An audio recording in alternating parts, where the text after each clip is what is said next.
अस्सलाम वालेकुम दोस्तों, तुम देख रहे हो लुधियाना पंजाब टीवी ते मैं तुहाडा मेज़बान मोहम्मद अहमद। सब तो पहले जनाब मेरे चैनल को करो सबसक्राइब ते बेल आइकन करो प्रेस ताकि मेरी आने वाली हर वीडियो का नोटिफिकेशन मेरे वीरों के भरावां तक आसानी तरीके नाल पहुंचे। जनाब कोशिश करी दी हमेशा वीरों वास्ते सोहना सुथरा जानवर लैके आइए। हुण भी जनाब आदे वीरों वास्ते जनाब सुथरा जानवर लैके हाजिर है। मेरा कैमरामैन करावेगा जनाब तसलियां।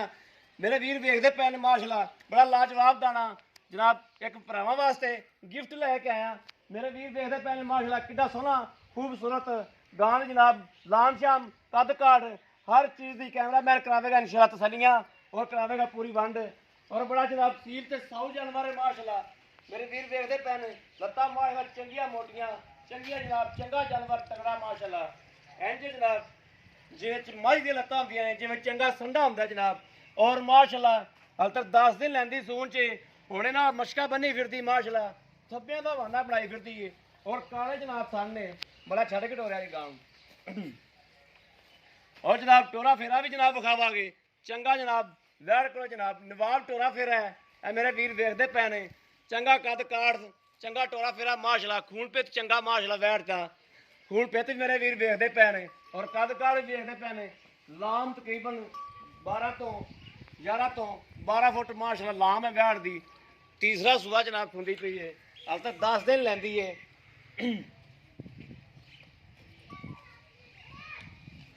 उरा लै उरा इत्थे ही लाओ इत्थे ही हर चीज़ जनाब कैमरा मैन करावेगा पूरी वंड इंशाल्लाह। बाकी तुसीं मेरे वीर देखते पे हर चीज़ कैमरे की नज़र है और जनाब जानवर सील साऊ बड़ा है जिवें मर्जी जनाब हथ लाई जाओ खाना हर चीज़ नूं और कली कली फाड़ जनाब नज़र आती पी कली कली फाड़ जनाब हर चीज़ थले बह जाओ भावें होने नाल ही जिवें मर्जी खाना हथ लाई जाओ। ऐ मेरे वीर देखते पे ने मालक तसलियां भी करावेगा कोई नहीं कोई गां में हथ लान देंदी माशाल्लाह हर चीज़ की तसलियां करावन की जाएगी जनाब।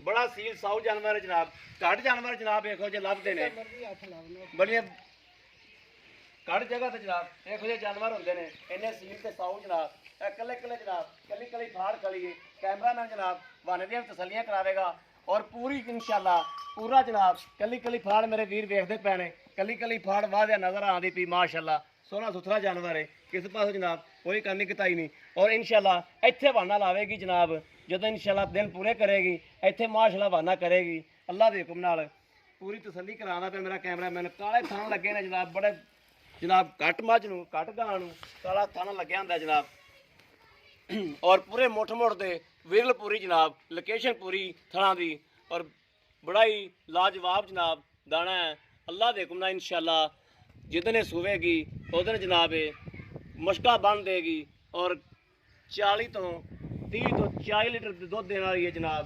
ये गल्लां दियां मालक को तसलियां करांगे और मालक की जनाब नाल मिन्नत करांगे भी जनाब झूठ नहीं मारना जो गल्लां करनियां ने वो सच्चियां करनियां ने और साफ सुथरियां करनियां ने गलत गल नहीं करनी जिहड़ी हकीकत होवे वो जनाब बयान करनी है। एवें लम्मियां लम्मियां फूटा ना छड्डी लम्मियां लम्मियां फूटा छड्डी जाओ और इंशाल्लाह लुधियाना पंजाब ते अल्लाह के हुक्म नाल अल्लाह की मेहरबानी नाल कदे भी झूठ नहीं कदे वजया जो गल होंदी है वो हकीकत होंदी है और जो इंशाल्लाह हकीकत ही बयान करी दी है झूठ ना कदे मारिया ना कदे किसी ने मारन दिता है। आदमी नो तक इंशाल्लाह मालक को सच ही बुलाईदा है अगर मालक की मर्जी मालक जो करता है लेकिन अल्लाह के हुक्म नाल जानवर की भी हर चीज़ की पूरी वंड करा के मालक को वंड लैके देंगे इंशाल्लाह। अस्सलाम वालेकुम जी की नाम भाई अपना? मेरा नाम सईद है जी। सईद भाई सईद मैं माइक नहीं लैके आंदा थोड़ा उच्ची बोलना है क्योंकि आवाज़ फिर नहीं जाती। अच्छा भाई सईद बंदा तू शरीफ है और ईमानदार चंगा बंदा है ठीक है तेरे को अगे मैं एक डंगर वेचिया सी ते जिवें तू गल्लां दसियां सन उवें ही निकली हर गलबात लेकिन मेरा वीर अज भी जिवें दा आपां हमेशा अगे भी जिवें डंगर आपां वेचिया है उवें तरह की अज की सच्ची ते साफ जिहियां सुथरियां जिहियां गल्लां करनियां ने ते रेट भी मुनासिब जा करना है। अगे भी तू मुनासिब रेट किया अपने डंगर का 15 मिनट नहीं लगे सी डंगर वेच गया सी ते अल्लाह देखो ना अज भी सच्चियां ते साफ गल्लां करेगा मिनट 15 नहीं लगने इंशाल्लाह चढ़दी गां विक जाएगी अल्लाह दे हुक्म नाल। ये गां अपनी घर दी है या आप मुल शुल लैके आंदी सी? घर दी है जी। घर दी है अच्छा ये हुंदा पक्का सूआ किनवान सुंदी पी तीसरा सूआ सोना सी पहला सूआ मैं लैंदी सी तुसी पहले सूए लैके आंदी सी पहले सूए जो तुसी लैके आंदी सी उदों किस वन च सी? ਉਦੋਂ ਬਾਖੜੀ ਆ ਸੀ। ਬਾਖੜੀ ਸੀ। ਦੂਸਰਾ ਸੂਆ ਤੁਸੀਂ ਘਰ ਪੀਤਾ ਇਹਦਾ? ਦੂਸਰਾ ਸੂਆ ਮੈਂ ਘਰ ਪੀਤਾ ਜੀ। ਅੱਛਾ ਘਰ ਪੀਤਾ ਤੁਸੀਂ, ਇਹਦਾ ਕਿੰਨਾ ਦੁੱਧ ਚੋਂਦੇ ਰਹੇ ਜੀ? 36 ਤੋਂ 38 ਕਿਲੋ ਤੱਕ ਚੋਂਦੇ ਰਹੇ ਤਕਰੀਬਨ। ਕਿੰਨੇ ਟਾਈਮ ਚੋਂਦੇ ਸੋ? 3 ਟਾਈਮ ਚੋਂਦੇ ਸੀ। 3 ਟਾਈਮ ਚੋਂਦੇ ਸੋ। ਇੱਕ ਟਾਈਮ ਦਾ ਕਿੰਨਾ ਦੁੱਧ ਕਰਦੀ ਸੀ? ਤਕਰੀਬਨ 12-13 ਲੀਟਰ ਕਰ ਰਹੀ ਸੀ 12-13 ਲੀਟਰ ਕਰਦੀ ਸੀ ਇੱਕ ਟਾਈਮ ਦਾ, ਇੱਕ ਟਾਈਮ। ਯਾਨੀ ਕਿ 36 ਲੀਟਰ ਜਾਂ 38 ਲੀਟਰ ਦੁੱਧ ਬਣਦਾ ਹੈ। ਠੀਕ ਹੋ ਗਿਆ। ਤੇ ਇਹਦਾ ਮੇਰਾ ਵੀਰ ਜਿਹੜਾ ਤੁਸੀਂ ਇਹਨੇ ਪਿਛਲੇ ਸੂਏ ਦਿੱਤਾ ਕੀ ਸੀ? ਪਿਛਲੇ ਸੂਏ ਬੱਚਾ ਦਿੱਤਾ ਸੀ। ਵੱਛਾ ਦਿੱਤਾ ਸੀ, ਉਹ ਵੇਚ ਛੱਡਿਆ। ਵੇਚ ਛੱਡਿਆ। ਠੀਕ ਹੋ ਗਿਆ। ਅੱਛਾ ਇਹਦਾ ਜਿਹੜਾ ਤੁਸੀਂ ਜਿਹੜਾ ਜਾਇਜ਼ ਮੁਨਾਸਬ ਜਿਹੜਾ ਮੁੱਲ ਲੈ ਲੈਣਾ ਨਾ, ਅੱਗੇ ਤੇਰਾ ਮੁਨਾਸਬ ਜਿਹਾ ਮੁੱਲ ਕਰਨਾ ਹੈ, ਜਿੰਨੇ ਦਾ ਡੰਗਰ ਵੱਲ ਵੇਖ ਤੇ ਮੁੱਲ ਕਰਨਾ ਹੈ, ਜਿਹੜਾ ਡੰਗਰ ਦੇ ਮੂੰਹ ਤੇ ਮੁੱਲ ਪੈਂਦਾ ਹੋਵੇ, ਜ਼ਿਆਦਾ ਮੁੱਲ ਨਹੀਂ ਕਰਨਾ ਤੇ ਮੁਨਾਸਬ ਦਾ ਮੁੱਲ ਕਰ ਦਿਓ, ਜਿੰਨੇ ਦਾ ਆਪਣਾ ਸੌਖਾ ਸੌਖਾ ਡੰਗਰ ਵੇਖ ਵੀ ਜਾਵੇ। ਆਪਣੀ ਗਾਂ ਜਿਹੜੀ ਕੱਦ ਕਾਠ ਵਾਲੀ ਹੈ ਆਪਣੀ, ਉਹ ਗਾਂ ਨਹੀਂ ਕਿ 12-15 ਲੀਟਰ ਵਾਲੀ ਹੈ, 20 ਲੀਟਰ ਵਾਲੀ। ਬਿਲਕੁਲ ਜੀ, ਉਹ ਮੇਰੇ ਵੀਰਾਂ ਨੇ ਵੇਖ ਲਿਆ, ਇੰਪੋਰਟਡ ਗਾਂ ਹੈ ਇਨਸ਼ਾਅੱਲਾ। ਤੇ ਇੰਪੋਰਟਡ ਹੈ ਵੀ, ਹਕੀਕਤਨ ਇੰਪੋਰਟਡ ਗਾਂ ਹੈ। 35 ਤੋਂ 40 ਲੀਟਰ ਦੁੱਧ ਕਰਨ ਵਾਲੀ ਗਾਂ ਹੈ। ਤੇ ਇਹਦਾ ਮੁੱਲ ਵੀ ਜਿਹੜਾ ਹੈਗਾ ਮੈਂ ਆਪਣੇ ਵੱਲੋਂ ਮੁਨਾਸਬ ਹੀ ਕਰਨਾ ਹੈ। ਮੁਨਾਸਬ ਹੈ ਕਿ ਮੈਂ ਇਹਦਾ ਮੁੱਲ ਕਰਦਾ ਗਾ 6 ਲੱਖ ਰੁਪਈਆ ਜੀ।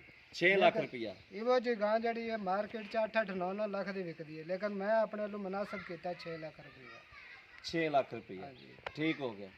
ਇਹ 6 ਲੱਖ ਰੁਪਏ ਜੇ ਅਗਰ ਮੇਰੇ ਕਿਸੇ ਵੀਰ ਭਰਾ ਨੂੰ ਪਸੰਦ ਆਉਂਦੀ ਏ, ਕੋਈ ਲੈਣਾ ਚਾਹੁੰਦਾ, ਆਪਣੇ ਕੋਲ ਕੋਈ ਪਿਆਰ ਮੁਹੱਬਤ ਕਰ ਸਕਦੇ ਹੋ। ਇਹ ਤੁਹਾਡੇ ਮੂੰਹ ਨੂੰ ਹੀ ਹੋ ਸਕਦਾ, ਔਰ ਪਿਆਰ ਮੁਹੱਬਤ ਵਾਲੀ ਗੱਲ ਤਾਂ ਮੈਂ ਪਹਿਲਾਂ ਹੀ ਕਰ ਦਿੱਤੀ ਹੈ ਜੀ। ਬਹਰਹਾਲ ਜੇ ਅਗਰ ਤੁਸੀਂ ਮਜ਼ੀਦ ਕੁਝ ਥੋੜਾ ਬਹੁਤਾ ਕੋਈ 1000-2000 ਦੀ ਗੱਲ ਕਰੋਗੇ ਤਾਂ ਕਰਾਂਗਾ, ਲੇਕਿਨ ਜ਼ਿਆਦਾ ਨਹੀਂ ਹੈ, ਕੰਸੈਸ਼ਨ ਹੋਣਾ। ਯਾਨੀ ਕਿ ਕੋਈ ਆਪਣਾ ਕੋਈ ਵੀਰ ਭਰਾ ਲੈਂਦਾ ਤੇ 1000-2000 ਦੀ ਤੁਸੀਂ ਕਰੋਗੇ? ਨਹੀਂ, ਕੋਈ ਮੇਰਾ ਵੀਰ ਭਰਾ ਲੈਂਦਾ, ਆਪਾਂ ਨੂੰ ਕਿਰਾਇਆ 'ਚ ਕੋਈ ਨਾ ਕੋਈ ਕਿਰਾਇਆ ਦਾ ਅੱਧ 50 ਰੁਪਏ ਆਪਾਂ ਨੂੰ ਛੱਡਣਾ ਪਏਗਾ ਨਾ। ਕੋਈ ਕਿਰਾਏ ਵਿੱਚ ਆਪਾਂ ਇਨਸ਼ਾਅੱਲਾ ਹੈਲਪ ਕਰਾਂਗੇ।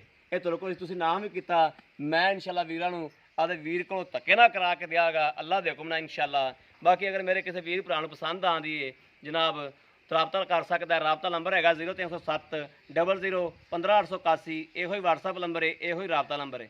ਬਾਕੀ ਉਮੀਦ ਕਰਾਂਗੇ ਜਨਾਬ ਅੱਜ ਵਾਲੀ ਵੀਡੀਓ ਸਾਰੇ ਮੇਰੇ ਵੀਰਾਂ ਦੇ ਭਰਾਵਾਂ ਨੂੰ ਜ਼ਰੂਰ ਪਸੰਦ ਆਵੇਗੀ। ਅਗਰ ਪਸੰਦ ਆਵੇ ਕਮੈਂਟਸ ਲਾਈਕ ਸ਼ੇਅਰ ਆਦੇ ਵੀਰ ਨੂੰ ਜ਼ਰੂਰ ਕਰੋ, ਤਾਂ ਕਿ ਤੁਹਾਡਾ ਵੀਰ ਤੁਹਾਡੇ ਵਾਸਤੇ ਹੌਸਲਾ ਅਫਜ਼ਾਈ ਲੈ ਕੇ ਜਨਾਬ ਤੇ ਡੰਗਰ ਲੱਭਦਾ ਰਹੇ ਔਰ ਸਾਫ ਸੁਥਰਾ ਡੰਗਰ ਲੈ ਕੇ ਹਾਜ਼ਰ ਹੁੰਦਾ ਰਹੇ।